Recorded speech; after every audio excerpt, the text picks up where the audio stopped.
Good morning. একটা নতুন ব্লগে সবাইকে স্বাগত। আজ সকাল থেকেই ব্লগটা শুরু করছি। আছে একটা invitation party, actually birthday party. সেখানেই যাব, সারা দিনটা তোমাদের সাথে শেয়ার করব। তোমাদের যদি চ্যানেলটা ভালো লাগে, আমার ভিডিওটা পুরো দেখো, তাহলে অবশ্যই সাবস্ক্রাইব করে দিও আর লাইক শেয়ার কমেন্ট করে আমার পাশে থেকো। চলো ভিডিওটা শুরু করা যাক। রেডি হয়ে গেছি, দেখো বার্থডে পার্টিতে যাব বলে, দুপুরের ইনভিটেশন, তো সেই জন্যই রেডি হয়ে গেছি। এদিকে শ্লোককেও রেডি করে দিয়েছি। ও বুঝতে পারছে না কোথায় যাব, বাট বুঝতে পারছি কোথাও একটা যাব। অ্যাকচুয়ালি আমরা সকালবেলায় তো খুব একটা বেরোই না, আজকে সকালে রেডি হয়েছি মানে কোথাও একটা বেরোবো, সেই জন্য ভীষণ এক্সাইটেড। আর এদিকে হাজব্যান্ডও রেডি হতে গেছে, দেখো বলতে বলতে হাজব্যান্ডেরও রেডি হয়ে গেছে। এবার আমরা চলো বেরোই, পৌঁছে ওখানে গিয়ে দেখা হবে। আর কি বলো তো, একটা কথা তোমাদের সাথে শেয়ার করি। তোমার ভিডিও যখন কেউ দেখে বলে তোমার ভিডিও নিয়মিত দেখি বা ভালো লাগে, তাহলে একটা অন্যরকম পাওনা। এরকম কিছু মুহূর্তের সাক্ষী এই কয়েকদিনে হয়েছি, বাট সেইভাবে ক্যাপচার করার সময় সুযোগ কোনোটাই হয়নি। আজকে সুযোগটা পেয়েছি, তাই জন্য সেই সুযোগটার হাতছাড়া করি কেন বলো। তাই এক দিদি বলছিল, তো সেই দিদিকেই ক্যাপচার করে নিলাম সুন্দর মুহূর্তটা স্মরণীয় করে রাখার জন্য। বলতে বলতে চলে এলাম বার্থডে পার্টিতে। এই যে দেখো, আজকে এই দুটো সুন্দর মিষ্টি বাচ্চার জন্মদিনের সেলিব্রেশন, ঐন্দ্রি আর অত্রি। এই যে সেই দিদি নিয়মিত আমার ব্লগ দেখেন, ওনার ভালো লাগে, তো উনি ব্লগে ওনাকেও তাই কভার করে নিলাম। এই যে দুটো পুচকি বাচ্চা, ওদের আজ বার্থডে পার্টি সেলিব্রেশন। খুব মিষ্টি দুজন। তোমরা খুব ভালো থাকো, খুব বড় হও। কিন্তু শ্লোকবাবু তো ওনাদের সাথে মিশতেই পারছে না, ওনাদের চেনে না, তাও কিছুক্ষণ পর মিশে গেল। দেখো সবাই তোমাদের সবাইকে হাই বলছে।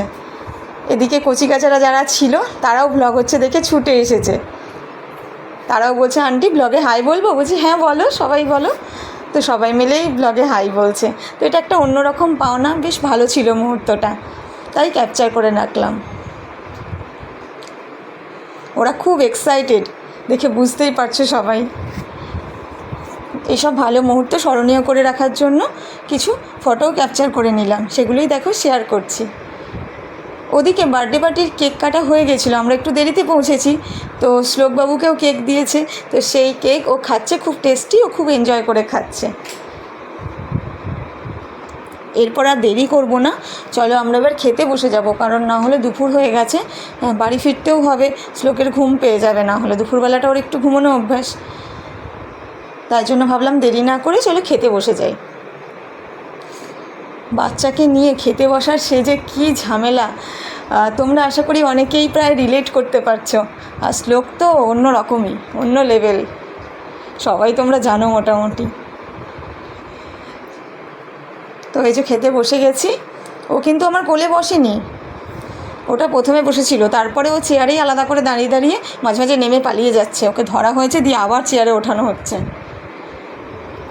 ও স্যালাড খেয়েছে, স্যালাডের মধ্যে শুধু শশা, ওর ফেভারিট, শুধু শশা খেয়ে গেল সারাক্ষণ। আর মাঝে মাঝে একটু করে খাবারও খেয়েছে, অল্প একটু ফিশ, তারপর আইসক্রিম, একটু পাঁপড়টাও ওর ফেভারিট, ওটাও খেয়েছে, একটু বিরিয়ানি রাইস, এগুলো সব খেয়েছে। তাও একটু দাঁড় করিয়ে রেখেছিলাম কোনোভাবে।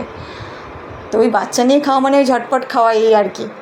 আর এদিকে দেখো কথা বলতে বলতে গরম বিরিয়ানিও সার্ভ করে দিচ্ছে। বিরিয়ানিটা খুব টেস্টি ছিল। আর ওর সাথে কম্বো ছিল হচ্ছে মাটন কষা, আমার ফেভারিট দুটোই, খেতেও ভালো ছিল। তো আমরা খাওয়া দাওয়া চলো করে নিই। ওইদিকে খাওয়া দাওয়া প্রায় শেষ হয়ে এসছে আমাদের। আর এদিকে দেখো আমরা খাওয়ার পরে না আমপান্না শরবত খাচ্ছিলাম, তো সেটাও দেখে শ্লোক বলছে ওটাও খাবে। ওকে কি দেওয়া যায় বলো এখন, তাই জন্য ওকে একটু গ্লাসই ধরে দিয়েছে, ও গ্লাসটাই শুধু খাচ্ছে, ভাবছি আমি শরবত খাচ্ছি। একটু জল দিয়ে দিয়েছিলাম ওর মধ্যে, ও বুঝতেও পারেনি। যাই হোক, হাজব্যান্ডের বন্ধুদের সাথেও দেখা হয়ে গেছিলো, দাদাদের সাথেও ছবি তুলে নিলাম, দিয়ে বাড়ি ফিরছি। আজকে আর ভ্লগটা কন্টিনিউ করব না, চলো অন্য দিন অন্য ভ্লগে দেখা হবে। শ্লোক তো ঘুমিয়েই পড়েছে। আজ আসি, টাটা।